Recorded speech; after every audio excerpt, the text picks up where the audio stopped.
August 7th, 1942, 9:17 in the morning. A Japanese destroyer cuts through the Solomon Sea at 30 knots. The captain stands on the bridge. He lights a cigarette. He looks up at the American bombers climbing to 20,000 feet above him, and he does not move. He does not run. He turns the wheel slightly to the left, exhales smoke into the Pacific air, and watches 40 seconds worth of falling bombs erupt into useless white columns of ocean spray a quarter-mile behind his ship. He takes another drag. He sails on. He has done this 14 times. 14 times. Not once scratched. Don't forget to hit like, subscribe, and turn on notifications so you never miss what comes next. Join us as we uncover more stories, historical events, and moments of extraordinary inspiration from the past. This community is built for people who believe the most important history is the kind nobody bothered to put in the textbooks. In the summer of 1942, the United States Army Air Forces had burned millions of gallons of fuel, destroyed hundreds of aircraft, and killed dozens of trained crews across the Southwest Pacific. The score against Japanese surface ships, fewer than a dozen, sunk out of more than 800 attack sorties flown. That is a hit rate so catastrophically low that the mathematics of it look like a misprint. It was not a misprint. It was doctrine. And the man who would break that doctrine forever was not an admiral, not a celebrated ace, not a figure whose name appeared in newspapers. He was a short, blunt, deeply impatient general from Connecticut who had never read a military manual he did not immediately want to throw into a trash fire. And his partner was a former barnstormer from Arkansas who fixed airplane engines with whatever was lying on the ground nearby and considered engineering reports to be suggestions rather than conclusions. Together, they were about to put a World War I artillery cannon inside a medium bomber and change naval warfare forever. The engineers called it structural suicide. The crews called it a flying coffin. The Japanese Navy, when they finally encountered it, could not determine for 3 separate engagements whether the pilots were attacking or simply choosing an unusually dramatic way to die. They were not dying, they were hunting. And hunting season was about to open on the most arrogant naval supply route in the Pacific War.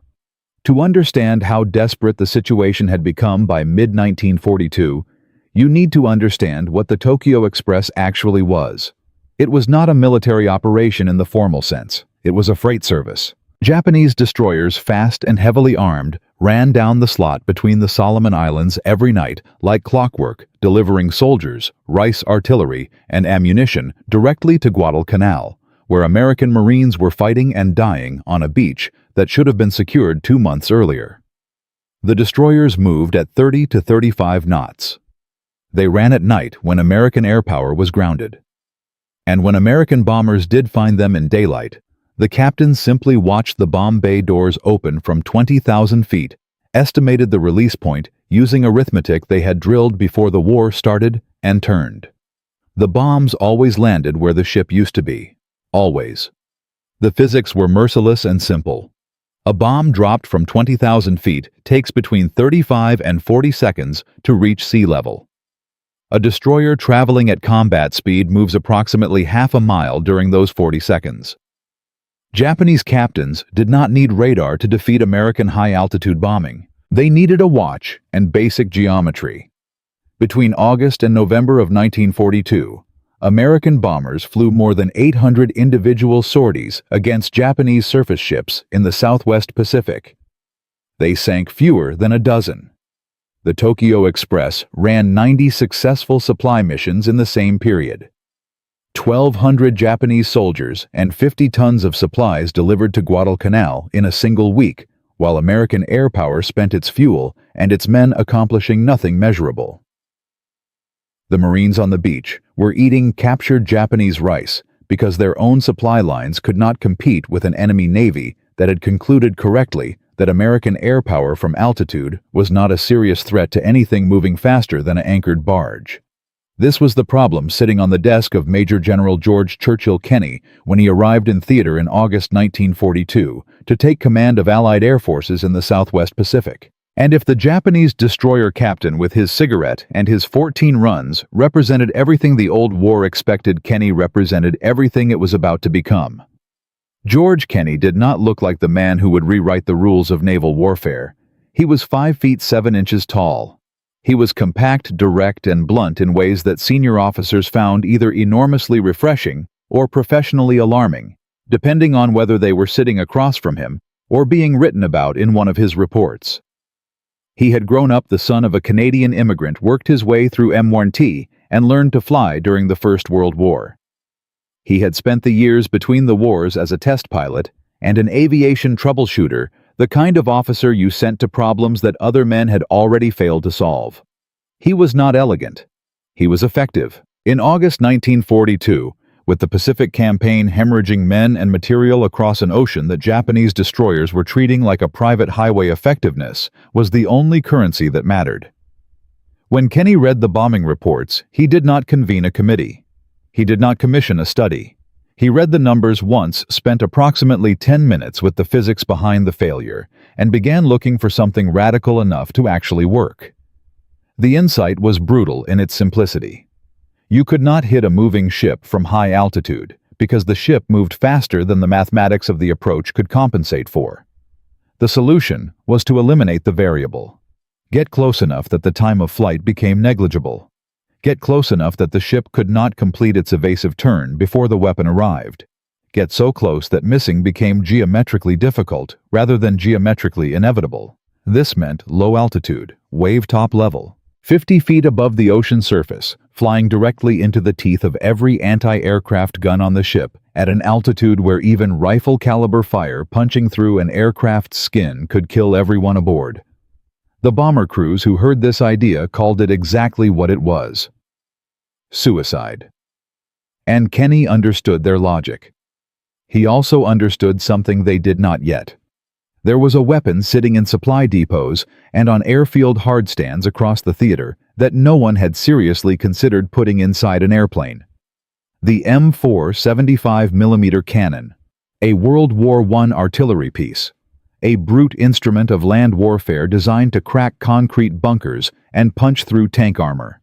It fired a 15-pound shell at roughly 2,000 feet per second. On the ground, it required a wheeled carriage and a trained artillery crew just to reposition it. In tanks, 30 tons of steel absorbed its recoil. Nobody in the history of aviation had looked at this weapon and thought it belonged in the nose of a medium bomber. The engineers who ran the numbers produced reports filled with phrases like structural failure, catastrophic loss of control, and a term that followed Kenney around the theater like a dark joke flying coffin. Kenney read every one of those reports. He understood every calculation they contained. Then he told his engineering officer, Major Paul Gunn, to build one anyway. Paul Irvin Gunn was not a general. He was not a scientist or a designer or a man with an impressive title on his office door. He was a former Navy enlisted man and barnstorming pilot from Arkansas who had been running a small Philippine airline when the war found him. He was lean, mechanically gifted in the specific way that only develops in men who have repaired their own aircraft engines with improvised tools in remote airfields with no support and no options. The men who worked under him called him Pappy. He preferred objects he could hold, measure weld, and test over concepts that existed only on paper. When Kenney explained what he needed, Pappy Gunn did not ask for an engineering review board or a feasibility study. He asked for a B-25 Mitchell and enough uninterrupted time to do something deeply upsetting to it. The glass bombardier's nose came off first. The precision optics, the elegant mathematical promise of high-altitude bombing, all of it sawed away. In its place went steel framing, thick and bolted and welded, built to hold one very large, very heavy, very temperamental artillery piece. Getting the M4 cannon into the aircraft was a mechanical argument between the gun's dimensions and the airframe's geometry, resolved eventually by Gunn's combination of profanity, improvisation, and a willingness to make structural modifications that would have triggered immediate grounding orders from any safety inspector who was not currently trying to stop a Japanese supply convoy. The cannon ended up positioned so close to the pilot that he could nearly touch the breech from his seat. There was no automated loading system. Someone would have to stand in the aircraft's nose brace against whatever forces the airplane chose to inflict. At that moment, drag 15-pound artillery shells from a rack by hand, slam them into the breech and shout ready over the engine noise, while the pilot flew a straight approach line at a warship that was actively trying to kill them both. Gunn added this position to the crew manifest. He called it the cannon loader. Everyone else called it something that cannot be repeated in polite company. The aircraft's balance was immediately wrong. The nose sagged toward the ground under the cannon's weight. Gunn's solution was not aerodynamic refinement. He bolted lead ballast into the tail until the airplane sat level. It was heavy ugly and violated multiple principles of aircraft design simultaneously. Test pilots who flew the prototype described the handling as similar to driving a truck on a road that kept changing direction without warning. None of them asked to fly it again. None of them said it could not fly.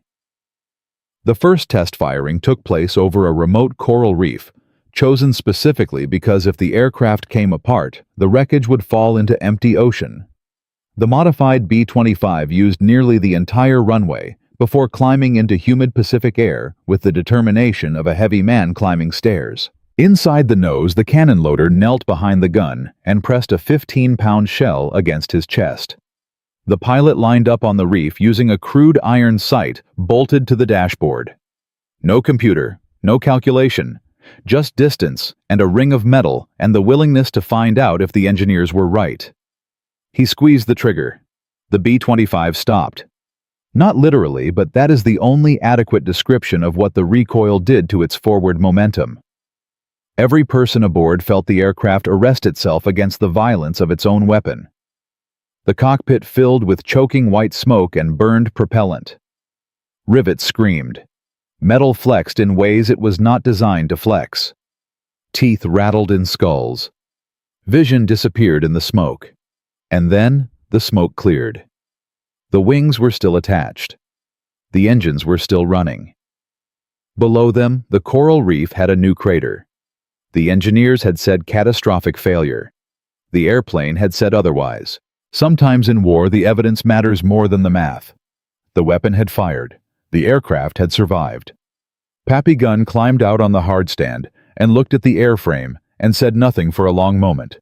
Then he said he wanted to do it again. The cannon loaders went back to their rack of 15-pound shells.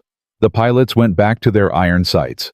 And somewhere on a Japanese destroyer, running through the Solomon Sea at 30 knots, a captain lit a cigarette and looked at the sky and saw nothing that concerned him. He did not know that what concerned him had just proven it could fly. But in Part 2, George Kenney takes his flying artillery piece to Washington, and the man waiting for him across that desk has 4 stars on his collar. 20 years of doctrine to protect, and absolutely no interest in being told that everything he built is wrong. The bureaucratic battle that follows will cost more time than any engineer's report, and the Marines dying on Guadalcanal cannot afford a single day of it. Pappy Gunn had just proven that a World War I artillery cannon could fire from inside a medium bomber, survive the recoil, and put a 15-pound shell through a target with enough force to rearrange the physics of naval warfare. The modified B-25 had worked. The wings had stayed on. The cannon loader had survived. By every measure that mattered on a hardstand in Port Moresby in late 1942, the experiment was a success. But a success in a hangar is not a weapon. It is a proposal. And proposals in the United States Army Air Forces required approval from men who had not been in that hangar, who had not felt the recoil travel through the airframe like a closed fist, and who had spent entire careers building the doctrine that the modified B-25 had just made obsolete. While Kenney was proving physics right over a coral reef, the Tokyo Express ran 3 more supply missions. 1,200 Japanese soldiers delivered. 50 tons of ammunition unloaded. Not one American aircraft touched them. And the man Kenney now had to convince had 4 stars on his collar and had not changed his mind about anything since 1938. General Henry Hap Arnold commanded the entire United States Army Air Forces, and his position on medium bombers was not complicated. They bombed. That was their function. They did not fire artillery. They did not charge at warships at wave height like flying gunboats from some fever dream. Arnold had spent 2 decades constructing the intellectual and institutional foundation of American air power around strategic high-altitude precision bombing. Every procurement contract, every congressional testimony, every career he had promoted was built on that foundation. And Kenney was now standing in his Washington office proposing to saw the nose off a medium bomber bolt in a field gun and send it charging at Japanese destroyers at 50 feet above the ocean. Arnold looked at the proposal the way a man looks at a subordinate who has clearly been working too hard in tropical heat. He set the report on the desk. He looked at Kenney for a long moment. "You want to put a field gun in an airplane," Arnold said. "I want to put a field gun in an airplane that has already been proven to work," Kenney answered. "Your engineers said the recoil would destroy the airframe. My engineers said that before we flew it. We flew it. The airframe is fine." Arnold did not move. "The program would require diverting production resources from existing priority aircraft. It would require retraining crews in a weapons system with no established doctrine, no safety record, and no precedent in American or Allied aviation." He paused. "And it would require me to present Congress with evidence that our current bombing strategy has been producing a 4% hit rate against moving targets for 6 months. Kenney did not flinch. "The Marines on Guadalcanal are eating captured Japanese rice. The alternative to presenting Congress with that number is continuing to produce it." Arnold told him the proposal would require further review. Kenney translated that correctly. It meant no. He flew back to the Pacific with the authorization unsigned, and the war running at its normal pace of bleeding. 3 more Tokyo Express runs in the 10 days he had been gone. The Express was not a military operation, it was a schedule, and schedules do not pause for review committees. Kenney needed an ally, someone with enough rank to move the bureaucracy from inside it. He found both qualities in one officer he had not expected to convince. Brigadier General Ennis Whitehead had been skeptical of the entire project from the beginning. He was a precise, methodical man who trusted data and distrusted improvisation. He had read every engineering report warning about structural failure. He had reviewed the test footage twice and gone to sleep both times unconvinced. But Whitehead had also been reading the casualty reports from Guadalcanal every morning for 4 months. Something in the accumulating weight of those numbers had quietly shifted him from skepticism towards something resembling desperate openness. Kenney sat down with him and made a single argument. Not about the cannon, not about the physics. "Tell me what else works," Kenney said.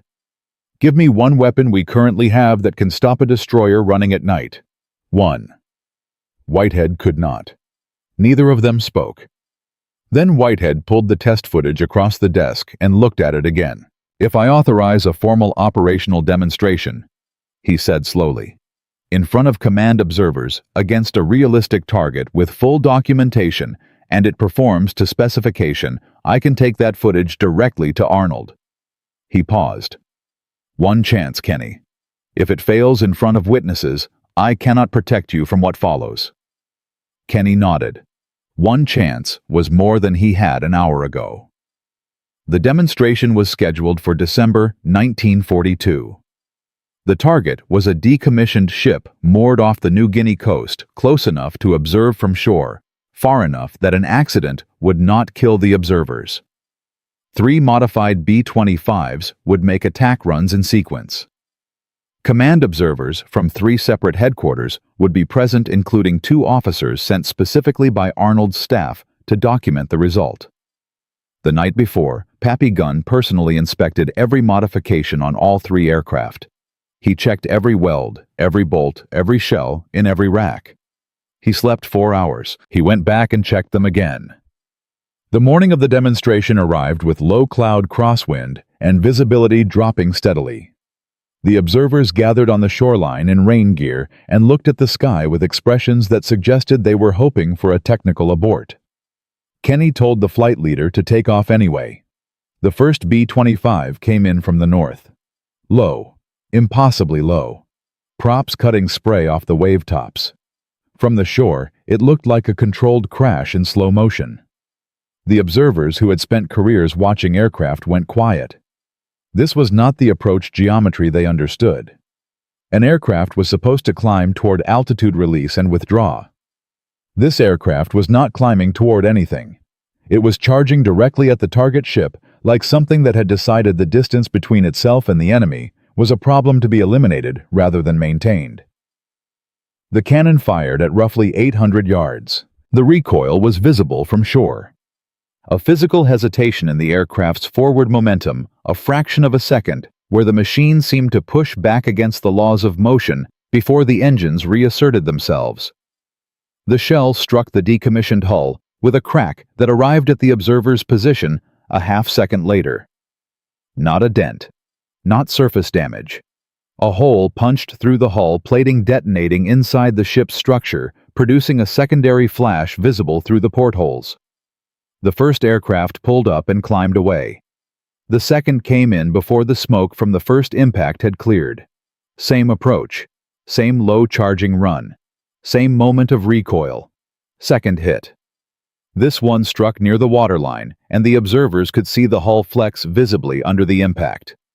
Water was already entering through the first hole. The third aircraft came in on a slightly adjusted angle to compensate for the crosswind and put its shell through the bridge structure with an accuracy that stopped every conversation on the shoreline simultaneously. 3 runs, 3 hits. The decommissioned ship was taking water and listing 4 degrees to starboard. One of Arnold's staff officers was writing in his notebook. The other was not writing anything. He was staring. An older colonel who had flown bombers in the First World War and spent the intervening decades as a gunnery instructor turned to Whitehead and said without any inflection at all, "That is the most violent thing I have ever seen an airplane do." Whitehead allowed himself exactly 1 second of quiet satisfaction. Then he turned to the documentation team. "Get the footage developed today. I want it on Arnold's desk before he goes home." The numbers from the demonstration were brutal in their clarity. Conventional high-altitude bombing against comparable targets over the preceding 6 months had achieved a hit rate of approximately 4%. The 3 modified B-25s had achieved 100% against a stationary target, which was not a fair operational comparison, but the structural point was impossible to dismiss. The weapon hit what it aimed at. Arnold signed the production authorization 11 days later. What followed authorization was not triumph. It was logistics, which is where most military innovations go to die quietly. Building the modified aircraft required retooling production lines already running at capacity. Training cannon loaders required finding men physically capable of loading 15-pound artillery shells by hand in a vibrating aircraft nose while a pilot aimed the entire airplane at a warship. The first training class lost 2 candidates to back injuries in the opening week. A third washed out after the first live-fire exercise because the recoil concussion through the airframe triggered a condition his flight physical had not caught. The training program was redesigned twice before it produced graduates who could reliably put 3 shells on target per attack run under operational conditions. The resistance from existing squadrons was quieter than the resistance from Washington, but in some ways more stubborn because it was personal. Crews who had survived a year of conventional bombing missions by staying high and fast were being asked to trade both advantages for the ability to put a shell through a ship's hull at 50 feet. Kenney went to the forward airfields himself. He sat with the crews in the evening and made the same argument he had made to Whitehead. Not about the weapon, about the alternative. "I am not asking you to be fearless," he told them. "I am asking you to understand that the fear of the low approach and the fear of what happens if the Tokyo Express runs unchecked are both real. Only one of them can be acted on." Most of them flew. The first operational results arrived within 3 weeks of initial deployment.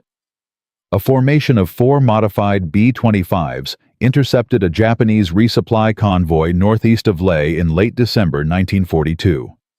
2 destroyer escorts and 4 supply barges. The barges were gone in the first pass. not damaged. Gone.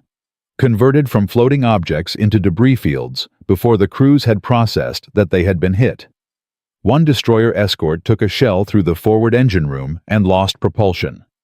The second turned to engage and was struck twice during the turn. Both ships survived that engagement. Neither was operational for 60 days. Japanese convoy commanders began filing reports describing a new type of American aircraft, low-flying, heavily armed, approaching in ways that existing defensive doctrine had no prepared answer for. The Tokyo Express had not stopped. But for the first time since August, it had flinched. In war, a flinch means the enemy is solving a problem they did not have yesterday. It means they are spending attention on defense that they were spending on offense an hour ago. It means doubt has entered where certainty used to live. But the Japanese were not going to absorb that flinch without a response. Intelligence reports reaching Kenney's headquarters in January 1943 described something unexpected. Japanese destroyer commanders were not retreating from the slot. They were adapting. New anti-aircraft positions, different approach routes, and something else that the intelligence officers were still trying to confirm. A Coastwatcher report from Bougainville describing Japanese naval officers examining the wreckage of a downed B-25 with particular focus on the nose modifications. They were not just reacting to the weapon, they were studying it. They wanted to understand it. And in the Pacific in early 1943, an enemy that understood your weapon was an enemy already building a counter. The hunters were being hunted. And in Part 3, the Japanese Navy's answer arrives, and it will cost the modified B-25 squadrons something no demonstration and no authorization could have prepared them for. By late 1942, George Kenney and Pappy Gunn had done what every engineer in the Southwest Pacific Theater had declared impossible. They had put a World War I artillery cannon inside a medium bomber, proven it could fire without destroying the aircraft, survived Washington's bureaucratic resistance, and deployed the modified B-25 gunships against Japanese supply convoys, with results that made the previous 18 months of high-altitude bombing look like an expensive way to aerate the ocean. The Tokyo Express had flinched. Japanese convoy commanders had begun filing reports describing an aircraft that behaved like nothing their doctrine had anticipated. But intelligence reaching Kenney's headquarters in January 1943 carried a warning that success had not ended the problem. It had escalated it. The Japanese Navy was not retreating. It was studying the wreckage. And now, this was no longer an experiment anybody could walk away from. The Coastwatcher report from Bougainville was confirmed by a signals intercept translated at Station Hypo in early February 1943. Japanese Naval Air Command had formally classified the modified B-25 as a distinct threat category, requiring dedicated countermeasures. This was not routine administrative language. The Japanese military did not create dedicated countermeasure categories for weapons that did not frighten them. The intercept described the new American aircraft as attacking from altitudes below 100 feet using forward-firing heavy weapons, a description accurate enough that someone had briefed the analysis from direct observation rather than second-hand reporting. They had watched the gunships work. They had counted the hits. They had measured the hull damage. And now they were engineering a response. The response arrived in two forms simultaneously. Japanese destroyer commanders began stationing additional anti-aircraft gunners in bow positions specifically to engage low-flying aircraft during head-on approaches. New gun shields were welded onto forward positions across multiple destroyers in the 8th Fleet.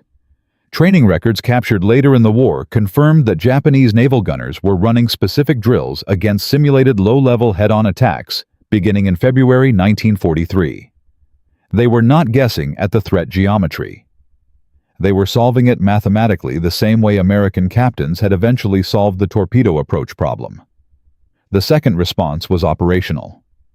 Japanese convoy scheduling shifted comprehensively toward nighttime transits, accepting the navigational hazards of running the slot in darkness, rather than face the gunships in daylight. Between December 1942 and February 1943, Daytime convoy runs through the Central Solomons dropped by 60%. The Express was running scared of the sun. But it was still running. Kenney read the intelligence and understood the implication immediately. The Japanese had identified the gunship's essential vulnerability, the straight approach run. The one moment when the pilot had to hold the aircraft steady to aim the cannon, when every defensive gun on the target ship had a predictable, non-evasive target, moving in a straight line at a known speed and altitude. If Japanese gunners became efficient at engaging that specific approach geometry, the modified B-25 stopped being a predator and became something much closer to what the engineers had originally called it. Then, the internal crisis arrived before Kenney had finished designing his tactical response to the Japanese countermeasures. On February 6, 1943, a modified B-25 from the 3rd Attack Group failed to recover from its attack run during a training exercise off the New Guinea coast. The aircraft struck the water at approximately 180 miles per hour, 400 yards past the target hulk. All 4 crew members were killed. The investigation produced 2 competing explanations. The first was pilot error during recovery from cannon recoil, a momentary loss of control at an altitude that offered no margin for correction. The second was a stress fracture in the modified nose assembly that had compromised the aircraft's control response at the critical moment. The investigation could not determine conclusively which explanation was correct because there was almost nothing left to examine.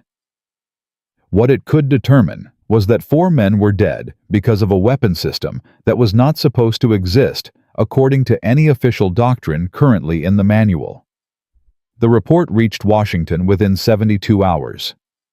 2 members of Arnold's staff, who had never been comfortable with the authorization, used the accident to reopen the question of whether the program should continue.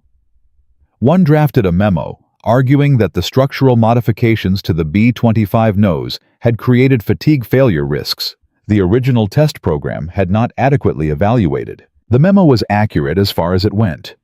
What it did not calculate was the rate at which conventional bombing missions were also killing crews while accomplishing nothing measurable. Kenney received a copy through a staff contact and understood exactly what it meant.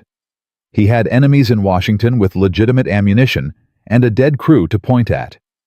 He wrote his response in longhand the same day. He listed the operational results. He listed the alternatives. He did not apologize for the accident. The memo held. The program continued. But the pressure from Washington had arrived at precisely the wrong moment, because Kenney was simultaneously planning the operation that would make the entire argument permanent.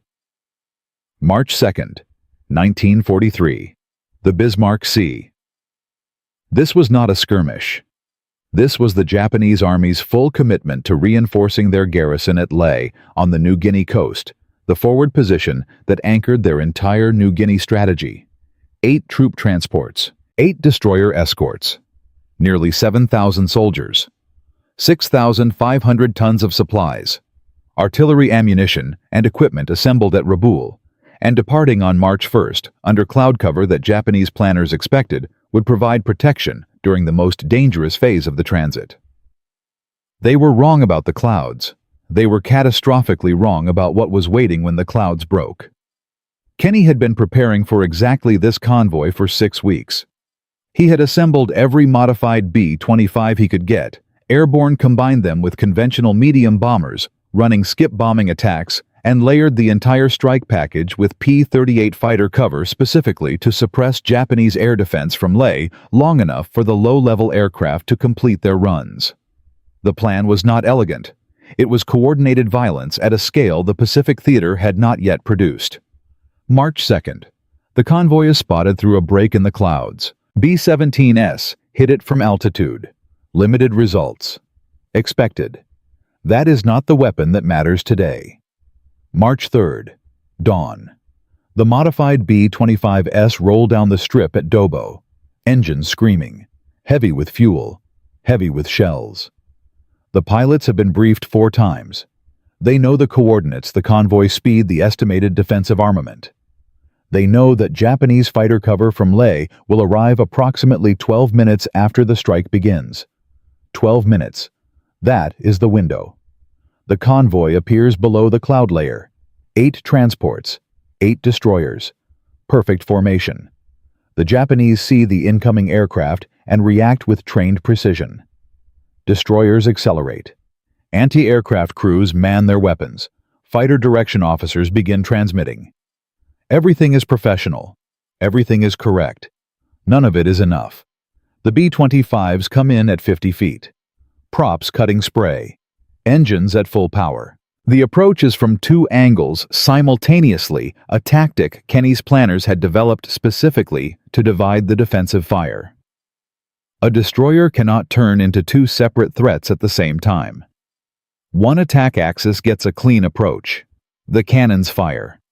Recoil hammers the airframes. Smoke fills cockpits. Shells strike hulls. Skip bombs from the conventional aircraft bounce off the water surface and detonate against transport sides below the waterline. Explosions bloom across the convoy. Not 1, not 3. Continuous rolling detonations spreading across 12 miles of ocean in under 8 minutes. One transport takes a direct cannon hit on the bridge. Loses steering. Begins a slow turn to port it will never complete. A second transport takes 2 skip bombs simultaneously. The detonations lift the stern visibly out of the sea. The screws come clear of the water, still spinning, churning air instead of ocean. When the ship drops back down, propulsion is gone. 2 B-25s take hits from defensive fire. 1 loses an engine. The pilot continues the attack run on 1 engine because he has committed to the approach, and stopping now means the ship lives. He fires the cannon at 600 yards, hits the destroyer's forward gun mount, pulls up over the mast with 40 feet of clearance. His rear gunner reports the destroyer burning. The single surviving engine carries them home. 12 minutes. Japanese fighters arrive from Leh. The American P-38 escorts engage them. The strike aircraft are already pulling away. The convoy is no longer a convoy. It is a disaster scene. March 4th. The follow-up strikes arrive against ships that cannot run and cannot fight. By the time the battle ends, the accounting is final. All 8 troop transports sunk. 4 of the 8 destroyer escorts sunk. Approximately 3,000 Japanese soldiers dead in the water or on burning ships. The supplies, the artillery, the ammunition intended to sustain the Leh garrison, all of it on the ocean floor. Fewer than 1,000 soldiers of the original 6,900 reach land. American losses are 5 aircraft and 13 men. The ratio of destruction is unlike anything the Pacific Air Campaign has produced in 18 months of warfare. The Japanese Navy never again attempts to run a major daylight convoy to New Guinea. The decision is made at the level of Imperial General Headquarters in Tokyo, and it is permanent. The Leh garrison begins to starve within 60 days. MacArthur's ground forces on New Guinea begin receiving supplies faster than the Japanese forces opposing them for the first time in the entire campaign. Kenney read the after-action reports the night of March 4th and said nothing for a long time. Then he sent a single message to Arnold in Washington containing the battle damage assessment and nothing else. No argument, no commentary. Arnold responded within 24 hours with authorized expansion, additional production orders, priority materials assignment. The Program 2 Washington staff officers had been attempting to cancel with an accident report 2 weeks earlier was now one of the highest production priorities in the Pacific Theater. Squadrons that had resisted conversion began requesting it. Pilots who had spent a year accumulating nothing but missed targets started appearing at modified aircraft maintenance areas, asking questions about the cannon. The cultural resistance that had slowed deployment since December evaporated entirely in the heat of Bismarck Sea numbers. But when the celebrations were quiet, and the reports were filed, and the expanded production orders were being cut, a question remained that the battle damage assessments did not answer. What happened to the men who built it? To Kenney? To Pappy Gunn? To the cannon loaders with blistered hands and permanent ringing in their ears, who had charged warships at wave height in an aircraft every engineer had promised would not survive the attempt. The weapon they created would outlast the war, outlast the aircraft, outlast the entire conflict it was designed to win. But the men behind it were already watching something they had built become history while they were still alive to see it. And that story, the one about what survives after the guns go quiet, is the one that almost nobody knows. Part 4 is where we find out what the war left behind and what it cost the men who changed it. From a borrowed blueprint and a weapon that had no business being inside an airplane, George Kenney and Pappy Gunn had changed the arithmetic of Pacific warfare. The modified B-25 gunships had silenced the Tokyo Express, shattered the Bismarck Sea convoy, and proven that air power did not need altitude to dominate a naval battlefield. The engineers had predicted catastrophic failure. The doctrine had called it suicide.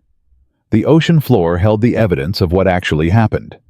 But war's end programs get replaced, technology moves forward, and leaves its architects behind. The battle damage assessments, and the production orders, and the after-action reports answered every tactical question with numbers that could not be disputed. What they never answered was the quieter question. What happened to the men who built something that should not have existed? That story has a final chapter, and it does not end the way most people expect.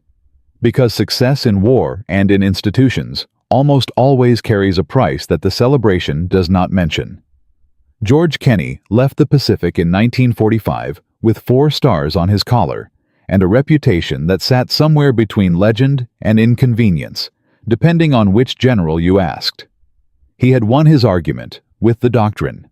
He had outlasted his critics in Washington. He had watched the weapon he authorized evolve from a hangar experiment with a cannon loader bracing against recoil in an aircraft nose into a decisive factor in one of the most lopsided naval air battles in the history of the Pacific War.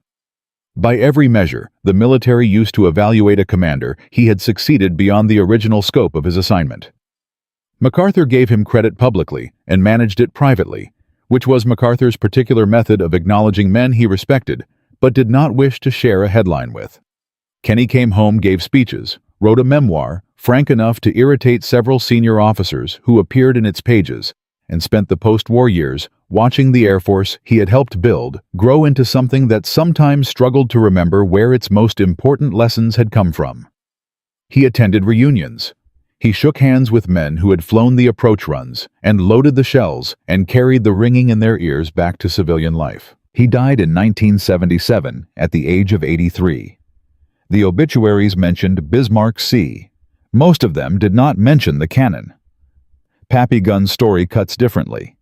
He had been captured briefly during the chaos of the Philippine collapse in early 1942, escaped within weeks, and spent the remainder of the war doing exactly what he had always done, taking aircraft apart and rebuilding them into something more effective than the designers had intended. He converted more B-25s, experimented with nose configurations, and accumulated a reputation among the mechanics and pilots of the 5th Air Force as the man you brought impossible problems to when the manual had already failed you. He was not interested in recognition. He was interested in the next problem. When the war ended, he stayed in the Philippines, where he had built his life before the war dismantled it. He ran businesses, flew charter routes, and retained until the end of his life the hands-on mechanical fluency that had made him irreplaceable in wartime. He died in a plane crash in 1957. He was 60 years old. The memorial plaque at Clark Air Base called him a legend. It did not specify which part. A man who had redesigned naval warfare with a welding torch and a willingness to attempt what the report said was impossible died doing the only thing he had ever truly been comfortable doing. Flying low with engines running, trusting the machine he understood better than almost anyone alive. But the real legacy of what Kenney and Gunn built did not retire with them. It entered the institutional memory of American air power and began a slow, patient transformation into something far larger than either of them had imagined standing on that hard stand in Port Moresby in 1942. The fundamental insight they had proven over the Solomon Sea, that aircraft could deliver direct-fire weapons against surface and ground targets at low altitude with devastating and sustained effect, proved to be a seed planted in strategic doctrine that would germinate across decades and conflicts. In Korea, ground attack aircraft flew lower and more aggressively than doctrine had previously endorsed, partly because the pilots who trained them had learned from men who had learned from the B-25 gunships. In Vietnam, the concept reached its next evolutionary stage when aging C-47 transport aircraft were fitted with side-firing weapons and sent to orbit over contested ground at night, maintaining continuous fire on targets that fast jets could only strike in a single passing second. The crews called the aircraft Spooky and then Puff the Magic Dragon. The targets assigned to it were the same fundamental problem Kenney had faced in 1942. Enemies moving under cover of darkness, immune to speed, requiring presence and persistence rather than velocity. The lineage was direct. The AC-47 became the AC-130, which grew through successive generations into the most capable sustained ground attack platform in American inventory, a 4-engine turboprop aircraft carrying a 105mm howitzer, a 40mm cannon, and a 25mm Gatling gun, orbiting targets with an endurance that fast jets could not approach, and a fire control system that Kenney would have considered science fiction. The AC-130 gunship has been in continuous operational service for more than 50 years across conflicts on 5 continents, employed in Vietnam, Grenada, Panama, the Gulf War, Somalia, Afghanistan, Iraq, and Syria. More than 30 nations currently operate fixed-wing gunship platforms, derived from or directly influenced by the concepts proven over the Southwest Pacific in 1942 and 1943. The combined operational hours logged by gunship aircraft in American service alone exceeds 2 million flight hours. The weapon that was called a flying coffin in a Pacific theater hangar became one of the most consistently effective close air support platforms in the history of armed conflict. The engineers once said the recoil would tear the wings off a B-25. What actually tore apart was the assumption that an airplane could only be a delivery system for falling weapons. That assumption has never recovered. The institutional lesson embedded in this history is uncomfortable enough that military establishments have consistently resisted articulating it directly. Organizations built around existing doctrine do not welcome evidence that their doctrine is wrong. They welcome evidence that their doctrine needs refinement. There is a significant difference between those two responses, and Kenney had to fight through that difference every time he sent a report to Washington. The engineers who predicted catastrophic failure were not incompetent. They were applying correct analysis to a system they assumed had fixed parameters. What Kenney understood, and what the engineers did not initially grasp, was that the parameters were not fixed, that the limits of what an aircraft could do were partly a function of what someone was willing to attempt. This is not a lesson about recklessness. It is a lesson about the difference between engineering constraints and doctrinal constraints, and about how easily those two categories become confused inside large institutions that have been successful long enough to mistake their current methods for permanent truths. The tank was called impractical by cavalry officers who had built careers mastering horse-based warfare.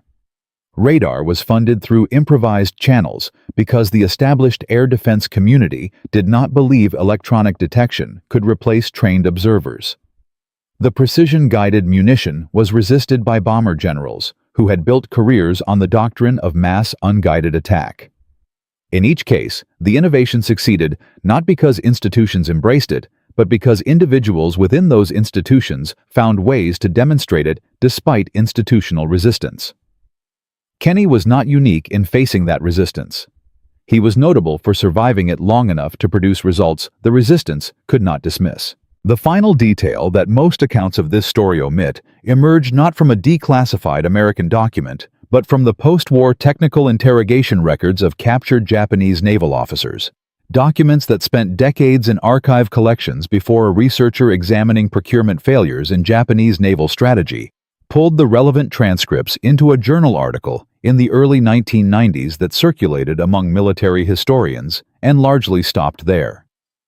In those interrogation records, a senior Japanese naval planning officer was asked what single American tactical development had most fundamentally altered Japanese convoy strategy in the Southwest Pacific. He did not name the submarine campaign, which had strangled Japanese merchant shipping across the broader Pacific. He did not name the carrier strikes that had reshaped the strategic balance after Midway. He named the low-level attack aircraft. Specifically, he described a type of American bomber that flew at wave height and fired heavy weapons forward, a weapon that could not be defended against by standard anti-aircraft procedure, because its approach geometry violated every assumption Japanese defensive doctrine had been built on. Then the translator's notes flagged what followed as a direct rendering of his words, rather than a summary. He said that when Japanese convoy commanders first encountered these aircraft, they believed they were witnessing deliberate suicide attacks, because no aircraft that intended to survive could logically fly that way. It took 3 separate engagements before Japanese command accepted that the pilots were not dying intentionally, that they were flying that way because it worked. The officer paused. Then he said something the translator rendered as we lost the sea routes because we could not stop an airplane that refused to behave like one. From a short, blunt general who threw manuals away, and a former barnstormer who welded artillery pieces into aircraft noses, to a weapon system that has flown in every American conflict for more than 80 years and protected thousands of ground forces whose names history cannot individually record. The distance is not as long as it appears. Kenney and Gunn did not change warfare because they were geniuses. They changed it because they were willing to be wrong in front of witnesses and keep working anyway. If a story like this one stayed with you, leave a comment about which part surprised you most, because the Pacific War is full of innovations like this one that never made the textbooks, and every comment tells us which stories deserve to be told next. Subscribe and stay close, because the next story involves another piece of military history labeled impossible by the people responsible for building it, and it took even longer to prove them wrong. Wars are not decided by the weapons that work perfectly. They are decided by the people willing to fly the ones that shouldn't work at all, straight at the enemy at wave height, hands on a cannon that had no business being there, because the alternative was losing. And losing was the one outcome nobody had the courage to accept.